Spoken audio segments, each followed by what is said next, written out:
Halo, selamat datang kembali di channel saya Christian Siburian. Pada kali ini saya ingin sharing, saya ingin berbagi tips. Ya, paling gampang kita bisa bilang cerita-cerita lah. Sombong amat. Cerita-cerita kembali apa yang saya lakukan di Januari sampai dengan Maret terhadap perut saya, membuat perubahan terhadap perut saya. Jadi, saya membuat perubahan terhadap perut saya selama 60 hari atau 2 bulan. Teman-teman bisa melihat dokumentasinya melalui video berikut ini.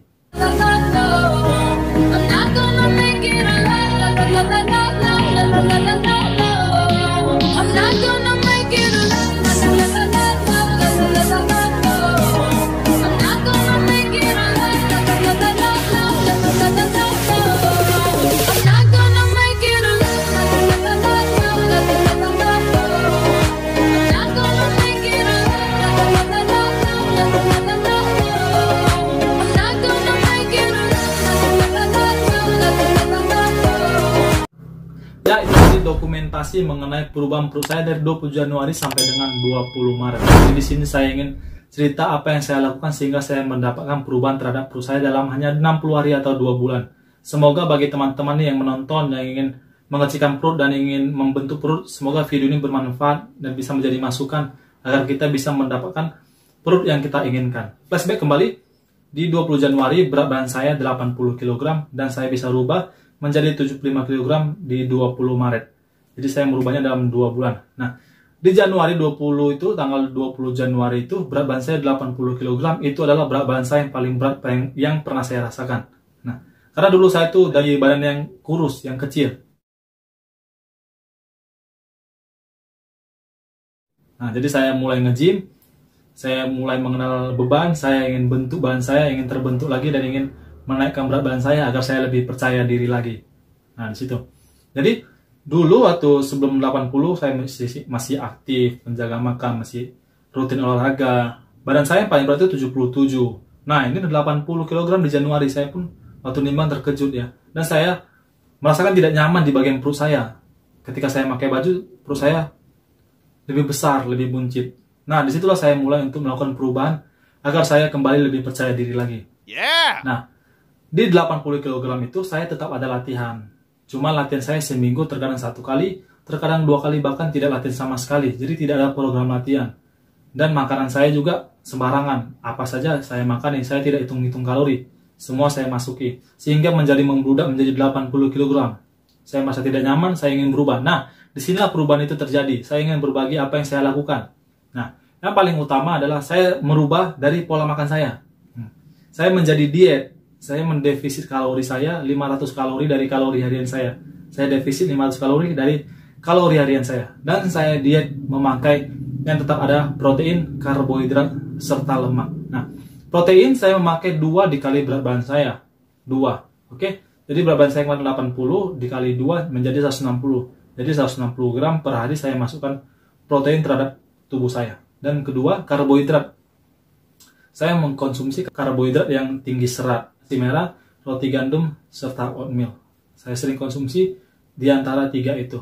Dan saya ngambil fatnya dari alpukat. Nah, jadi saya menjaga dari sini mengenai pola makan saya. Jadi kalau di dalam satu piring, lebih mendominasi itu ikan dan sayurnya. Yang sedang itu karbohidrat, yang paling rendah itu lemak. Nah, saya melakukan diet seperti itu. Banyak diet yang bagus tergantung tubuh kaliannya. Jadi, kalian boleh mencoba diet apa saja. Yang penting ketika kalian diet itu, kalian bisa melakukannya dalam jangka lama. Ya, dietnya itu tidak boleh bosan, tidak boleh kelaparan, tidak boleh merasakan lemas. Kalau kalian merasakan itu, otomatis diet kalian tidak akan bertahan lama. Jadi kalian tinggal pilih diet apa yang cocok buat kalian. Oke? Sekarang langsung masuk kepada latihan. Nah, kemarin latihan saya waktu 80 kg tidak menentu, kadang 1 kali seminggu, 2 kali seminggu. Tidak latihan sama sekali dalam 1 minggu. Nah, kalau sudah masuk program, sudah konsisten, ya kita masih tetap lebih aktif lagi latihan. Jadi saya latihan itu terkadang 1 hari 2 kali. Terkadang 1 hari 1 kali. Nah, saya sempatkan nih, kalau member saya kan saya personal trainer sebagai jasa personal trainer. Kalau member saya banyak yang off, nah saya 1 hari itu latihan 2 kali. Kalau pas-pas banget nih waktunya, saya usahakan tetap latihan 1 hari sekali. Dan kalau full banget dan saya sudah rasa capek dan lelah, saya off. Nah, jadi saya mau kasih tips. Saya 1 hari itu latihan 2 kali apa saja. Jadi kalau saya di 1 hari latihannya 2 kali, saya pisah antara kardio dan beban. Contoh nih, di pagi saya kardio, sore atau malam saya beban. Atau di pagi saya beban, lalu di sore atau malam saya kardio. Saya bagi seperti itu. Nah, kalau saya latihan satu hari satu kali, saya main beban dulu tuh. Saya main beban dulu.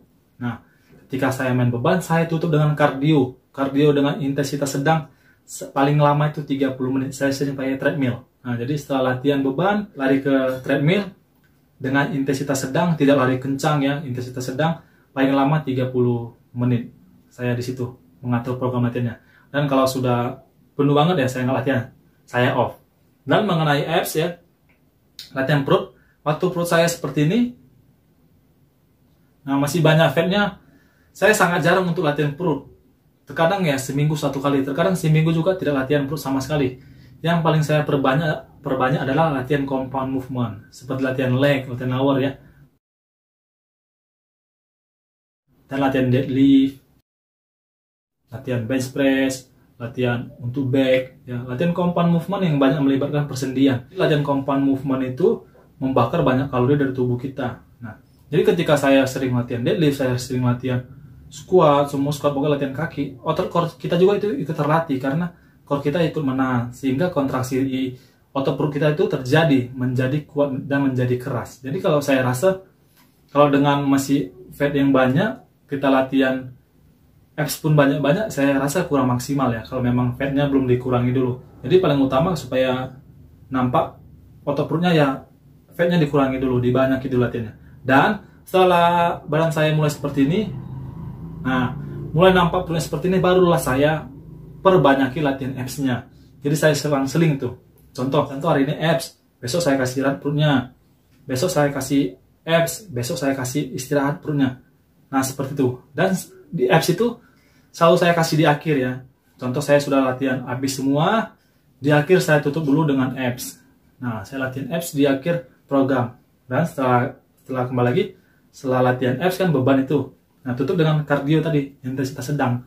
Dengan treadmill tadi, selalu ada seperti itu. Pokoknya setelah saya latihan beban, saya diakhiri dengan latihan treadmill, intensitas sedang, paling lama 30 menit situ. Nah, jadi beda ya ketika posisi badan masih seperti ini dan seperti ini. Di sini abs saya sedikiti, bahkan tidak ada sama sekali, banyak di compound movement, dan di sini sudah banyak latihan abs-nya. Dan compound movement tetap ada juga. Latihan itu sangat bagus. Compound movement tetap ada juga, saya latih. Satu minggu compound movement itu saya latih mau 3-2 kali dalam satu minggu, seperti latihan leg dan deadlift. Nah, leg dan deadlift itu di dalam satu minggu saya bisa melatihnya 2-3 kali di dalam satu minggu, dan dibarengi lagi ganti-gantian dengan otot lainnya, seperti itu. Nah, itu mengenai latihannya. Dan jangan lupa juga mengenai istirahat. Istirahat saya tidak bisa saya bilang itu istirahat di bawah jam 10 ya, karena saya kerja, terkadang saya siang pulangnya malam, si pagi pun juga terkadang pulangnya malam. Karena terkadang si pagi kan saya ngajar sampai jam 8 malam, saya lanjutkan lagi latihan 1 jam sampai jam 9, terkadang beres-beres sampai rumah mau jam 10. Jadi yang paling sering itu saya tidur tuh jam 11 atau jam setengah 12 di situ. Tapi di situ saya langsung istirahat sampai pagi, maksimalkan istirahatnya. Nah, bedanya istirahatnya itu ketika saya belum program dan setelah program, saya mengistirahatkan waktu istirahat saya di kerjaan. Nah, jadi waktu saya belum program tuh, waktu istirahat, manfaat waktu istirahatnya saya tidak pakai itu tidur. Nah, saya pergi jalan sana sini, saya main dengan teman-teman. Nah, ketika masuk dalam program, saya benar-benar memanfaatkan waktu istirahat di kerjaan saya itu. Jadi saya makan dan saya habis itu tidur. Saya makan dan habis itu tidur. Jadi sudah memanfaatkan waktu istirahat saya yang ada. Karena ingat, otot itu berkembang di saat kita istirahat, bukan di saat kita latihan. Jadi tetap ada kasih istirahat terhadap tubuh kita. Nah, mengenai seminggu saya latihan, saya tetap ada kasih istirahat tuh 2 hari ya. Jadi di 1 minggu saya tetap ada kasih istirahat 2 hari. Saya juga tidak bisa bilang saya istirahat hari apa aja, karena lihat dari kesibukan saya. Kalau kira-kira memang full banget jadwalnya dan saya capek, ya sudah, saya di situ waktu istirahatnya. Jadi tidak bisa saya buat hari ini off, di sini restnya ya. Jadi kalau sudah member benar-benar full, ya saya sudah di situ off, saya rest.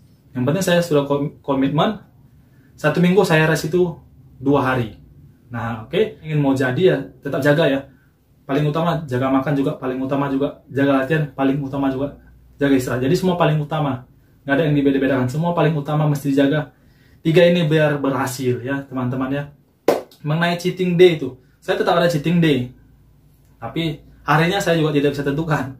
Nah, pokoknya saya komitmen di 1 minggu saya cheating day 1 hari. Tapi saya cheating day 1 hari tetap menghitung kalori harian ya, tidak lebih dari kalori harian. Saya sering cheating itu di malam. Ya, saya sering cheating malam makan yang ya agak-agak junk food lah seperti itu. Tapi di pagi dan siangnya saya tetap konsumsi yang tinggi protein, rendah lemak, sedang karbohidrat. Jadi di malam kan saya tinggal mau makan. Jadi waktu saya mau makan saya hitung, oh ini kalau saya makan ini tidak lebih dari kalori saya, maka saya makan. Saya hitung juga dari kalori harian. Nah, banyak dari kita kan waktu cheating day semua dimakani. Jadi melonjak kelebihan kalorinya. Jadi contoh nih, dia cheatingnya Rabu tuh. Cheat day-nya ya, Rabu ya. Senin dan Selasa dia diet. Senin dia defisit 500, Selasa defisit 500. Maka kalau ditotalkan sudah 1000 hasilnya ya. Nah, waktu di hari Rabu dia cheating day. Cheating day dia makan berlebihan dari kalorinya. Lebih 1000. Sama aja. Yang 1000 ini yang tadi minus ditutup dengan yang ini. Jadi bali nggak bali. Ibarat kata, ya gali lubang tutup lubang. Sama aja. Makanya kalau bisa pun cheating day, kalorinya dihitung. Kalorinya tetap jangan lebih dari kalori harian kita. Seperti itu ya. Oke, mungkin itu aja ya. Cerita yang saya alami, yang saya lakukan sehingga saya mendapatkan perubahan terhadap perut saya atau abs saya. Nah, bagi teman-teman yang ingin dapat perubahan, semangat ya. Paling utama mesti konsisten. Jangan bolong-bolong dari makanannya, bolong-bolong dari latihannya ya. Mesti konsisten jaga makan, jaga latihannya masih paling konsisten banget.